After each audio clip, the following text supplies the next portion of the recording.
channel. என்னோட சேனலை கண்டினியூஸா வாட்ச் பண்ணி லைக் பண்ணி கமெண்ட் பண்ணி சப்ஸ்கிரைப் பண்ணவங்களுக்கு ரொம்ப ரொம்ப தேங்க்ஸ் ஃபார் தி சப்போர்ட். இன்னைக்கு நம்ம பார்க்க போறது பாவக்காய் சிப்ஸ். நான் இன்னைக்கு யூஸ் பண்ணியிருக்கிறது வந்து 200 கிராம் பாவக்காய். எடுத்து வச்சிருக்கிற பாவக்காவை நல்லா தண்ணியில் அலசிக்கோங்க. நான் யூஸ்வலாக வந்து கல் உப்பு போட்டு தண்ணியில் நல்லா அலசிட்டு இந்த மாதிரி கட் பண்ணுவேன். இப்போ நம்ம முன்னாடி இருக்கிறதும் பின்னாடி இருக்கிறதையும் கட் பண்ணி தூர வீசிட்டு இந்த மாதிரி தின்னாக வந்து நறுக்கிக்கணும்.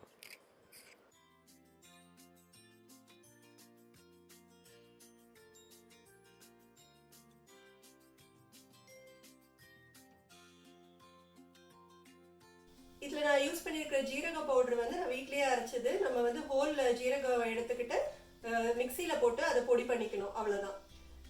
நான் யூஸ் பண்ணியிருக்க கார்லிக் பவுடர் வந்து வெளியில் வாங்கினது. உங்ககிட்ட இல்லை அப்படின்னா பரவாயில்ல, கார்லிக் பவுடர் இல்லாமே நம்ம இதை பண்ணலாம். இன்னொரு பவுலில் 1/4 டீஸ்பூன் மஞ்சத்தூள்,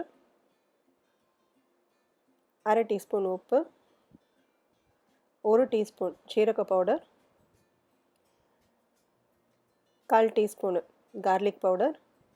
இது இருந்ததுன்னா யூஸ் பண்ணிக்கோங்க, இல்லைன்னா பரவாயில்ல. வெறும் மிளகாத்தூள் 1/2 டீஸ்பூனு, கார்ன்ஃப்ளவர் மாவு 3 டேபிள் ஸ்பூனு. இது வந்து நல்ல ஒரு முறுமுறுப்பு தன்மையை கொடுக்கும். எல்லாத்தையும் நம்ம இப்போ வந்து ஒரு ஸ்பூன் வச்சு மிக்ஸ் பண்ணிக்க போகிறோம். இந்த மிக்சரை வந்து நம்ம இப்போ பாவக்காயோட சேர்த்துக்க போகிறோம். சேர்த்து நல்லா கிளறி விட்டுட்டு கூடவே நம்ம வந்து கருவேப்பிலை அதையும் சேர்த்து இதில் வந்து கிளறி விட்டுக்க போகிறோம்.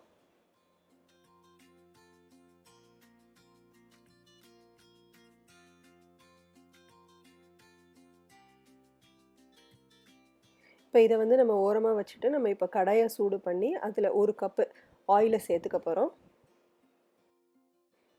எண்ணெய் சூடாகிற டைமில் நம்ம ஆல்ரெடி பண்ணி வச்சுருக்கோம் இல்லையா, கிளறி வச்சுருக்கோம் இல்லையா, அதில் வந்து கொஞ்சமாக தண்ணி விட்டு நம்ம வந்து இப்போ கை விட்டு பிசைஞ்சு வச்சுக்க போகிறோம். இந்த பிசைஞ்சு வச்சுருக்கிறத வந்து எண்ணெய் நல்லா சூடானதுக்கப்புறம் கொஞ்சம் அடுப்பை வந்து மீடியம் ஃப்ளேமில் வச்சுட்டு நம்ம பொரிக்க ஆரம்பிக்கலாம். இது வந்து ஒரு 5 நிமிஷத்துக்குள்ளே வந்து நம்மளுக்கு பச்சை கலர்லேருந்து மொத்தமாக வந்து கோல்டன் ப்ரௌன் கலரில் ஆகிற வரைக்கும் நம்ம வந்து இது வந்து வறுத்து எடுத்துகிட்டு இருக்கணும். இந்த மாதிரி எண்ணெய் பொங்கி வந்து முடிச்சதுக்கப்புறம் பார்த்தீங்கன்னா கொஞ்சம் செட்டில் ஆக ஆரம்பிக்கும். உங்களுக்கு நல்லா பாவக்காவும் நல்லா தெரிய ஆரம்பிக்கும். அந்த டைமில் வந்து நீங்கள் வந்து கொஞ்சம் திருப்பி திருப்பி விட்டுட்டு இருக்கிறது நல்லது.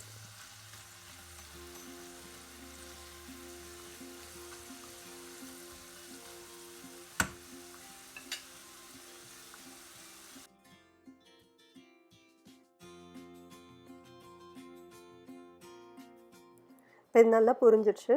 இப்போ பார்த்தீங்கன்னா நம்மளோட நல்ல கிறிஸ்பியான பாவக்காய் சிப்ஸ் ஃப்ரை ரெடி.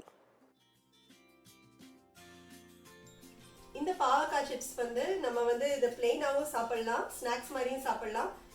என்ன சவுத் இந்தியன் டிஷ்ஷஸாக இருந்தாலும் அதுக்கு வந்து நம்ம சைட் டிஷ்ஷாக வச்சு சாப்பிடலாம். ரொம்ப நல்லா இருக்கு. வீட்டில் நீங்களும் ட்ரை பண்ணி பாருங்க. ட்ரை பண்ணி பார்த்துட்டு உங்களோட கமெண்ட்ஸ் என்கிட்ட ஷேர் பண்ணுங்க. ரொம்ப நல்லா இருக்கு. வீட்டில் ட்ரை பண்ணி பாருங்க.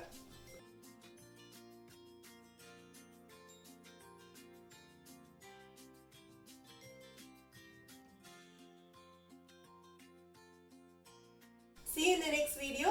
Stay safe and bye.